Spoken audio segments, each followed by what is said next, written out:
welcome back to Maniacal Reader.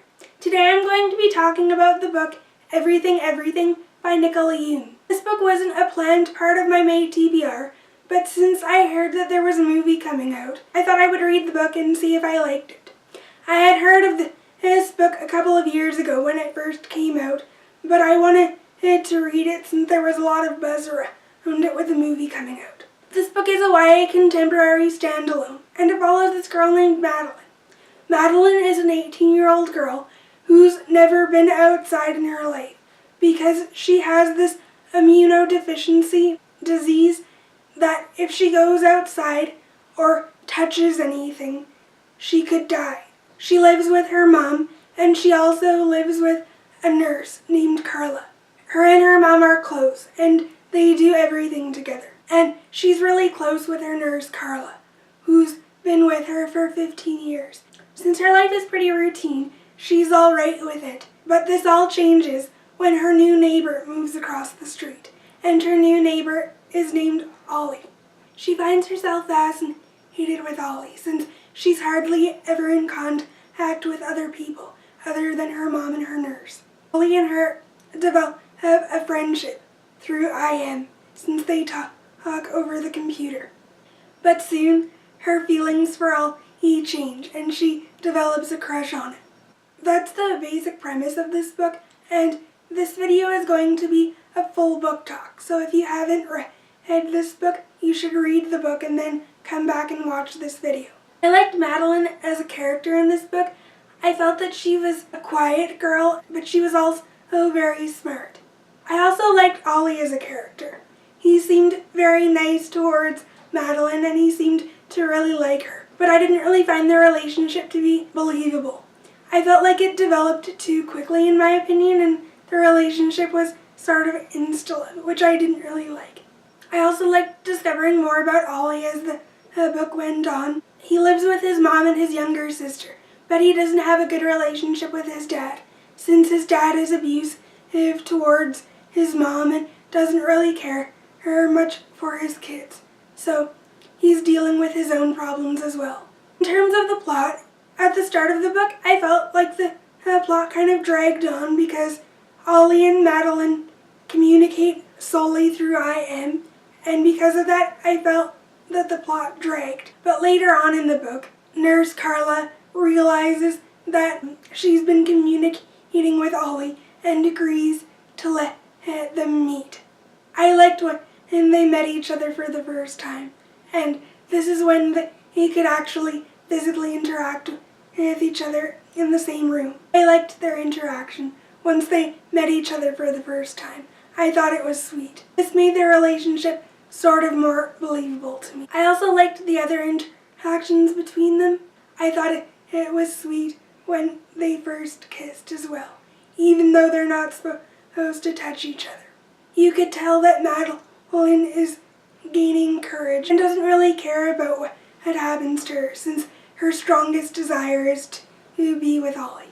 This is evident when Madeline sees Ollie and his dad get into an argument, and she has the courage to venture outside just to make sure he's okay.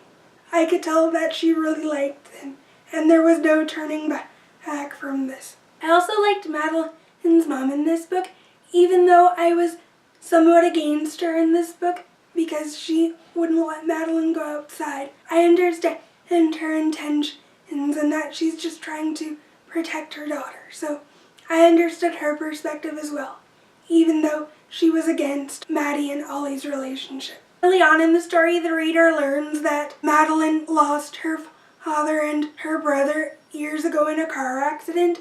In a certain scene in the book, when she's upset that her mom won't let her see Ollie, she tries to show Madeline a picture of her dad and her brother in order to make her feel better, but that didn't really make sense to me, and that clued me into the fact that maybe Madeline's mom hasn't gotten over the death of her husband or her son. This provided some foreshadowing for events that happen later on in the story. Later on in the book, when Madeline's feelings for Ollie grows, she finally gets the courage to fully venture outside, and she wants to make plans with Ollie to go to Hawaii. She's tired of living inside and wants to live her own life, regardless of what her mom may think. And I thought this was a really strong moment for her in the book. When Madeline and Ollie get to Hawaii, they have fun together. Their relationship progresses. I didn't know what to make of Ollie's friend Zach that they met in Hawaii. I didn't really feel that he was a necessary character in the book and that he was just a stand-in. I really liked the plot twist that happened in the last half of the book. Madeline gets sick while in Hawaii with Ollie, and Ollie and Maddie aren't sure why. But after this incident, Madeline discovers that she's not actually sick and she doesn't have this immune disease. Her mom has been keeping her inside all these years because she doesn't want to lose her or lose control over her. I was right in my suspicions about Madeline's mom because this proves she's clearly not over the death of her husband and her son. The book didn't really name this as a disorder in the book, and I was kind of surprised by it, but it's clear that Madeline's mom suffers from Munchausen syndrome by proxy. That's when you make your child sick in order to get sympathy or attention from others. I think she's clearly suffering from prolonged grief as well as a little bit of PTSD, but that's just my take on Madeline's mom. I liked the conclusion of this book and how everything wrapped up. Ollie left with his mom to New York when she finally had the courage to break up with Ollie's dad, so they moved to New York, and after Madeline figured out the truth about what happened to her, she decided to go to New York and be with Ollie and start her life together with him. So this was a good conclusion to the story, and it was a sweet romance, but like I said before earlier in this video, it was only slightly believable to me because I didn't really feel that Ollie and Maddie had a true connection. I did enjoy this book. I gave it 3 out of 5 stars, but it wasn't anything amazing. Those are all of my thoughts on Everything Everything by Nicola Yoon. Comment down below and tell me what your thoughts on this book are. Did you enjoy the book? What aspects of the book didn't you like? I'd love to hear your thoughts below. I'll see you guys in my next video. Bye!